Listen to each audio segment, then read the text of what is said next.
Yang benar, Terry. Terima kasih.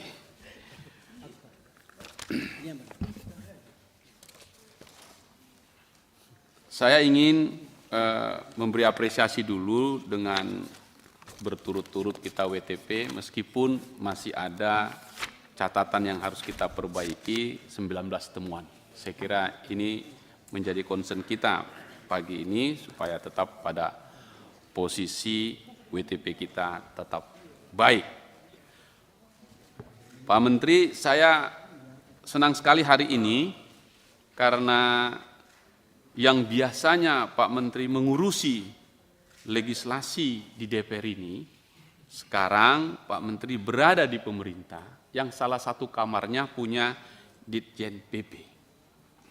Oleh karena itu, saya berharap ke depan program atau proyek prioritas nasional di pembaruan substansi hukum tak terkendala lagi. Pertama, rancangan undang-undang KUH acara perdata. Dengan anggaran yang 1,8 miliar, sudah habis 64%, tapi hukum acara perdata kita masih tersendat-sendat karena pemerintah tidak serius meneruskan ini. Sehingga kami di Komisi 3 terus perpanjangan waktu. Main bola aja perpanjangan waktu ada batasnya. Nah ini kita berkali-kali paripurna perpanjangan waktu. Saya harap nanti ini tidak lagi ada perpanjangan waktu, kita tuntaskan ini Pak Menteri. Yang kedua, belum masuk di dalam proyek prioritas nasional pembaruan substansi hukum, yaitu yang sekarang kita bahas, ingin cepat juga, yaitu soal keimigrasian rancangan undang-undangnya. Tapi belum masuk dalam anggaran ini, yaitu sebagai proyek prioritas nasional. Kita ingin untuk yang akan datang ini kita beri lagi dukungan penuh karena rancangan undang-undang keimigrasian ini menjadi penting sekali. 10 tahun terakhir, isu besar di Kumham itu salah satu adalah tetap di soal keimigrasian. Karena dia gerbang utama kedaulatan negara bagi masuk dan keluarnya warga negara asing dan warga negara kita.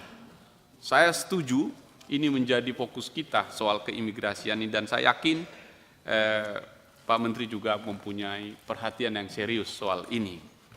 Dan ini kemudian kalau kita lihat di proyek prioritas nasional, enggak hanya di dalam pembaruan subsistem ini, tapi juga berada di penguatan pada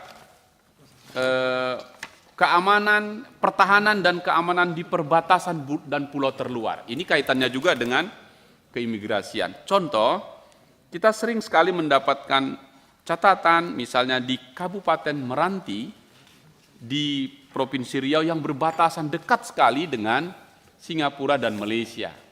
Atau di kampung saya ini dengan Pak Silitonga, Tanjung Balai, Asahan, Batubara yang kalau istilahnya berenang nyampe kami ke Malaysia.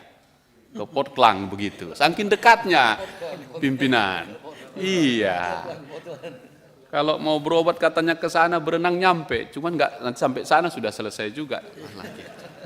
Jadi ada soal imigrasi yang memang perbatasan terluar itu, concern kita di situ. Termasuk, nah ini juga di kampung kami lagi nih, kalau istilahnya ada monja, itu pakaian-pakaian bekas. Ini juga jadi soal di kita, seolah-olah keimigrasian yang menjadi salah, padahal itu kaitannya di perdagangan. Nah, poin saya adalah proyek prioritas nasional pembaruan substansi hukum pada revisi atau pembaruan undang-undang imigrasi kita penting Pak Menteri.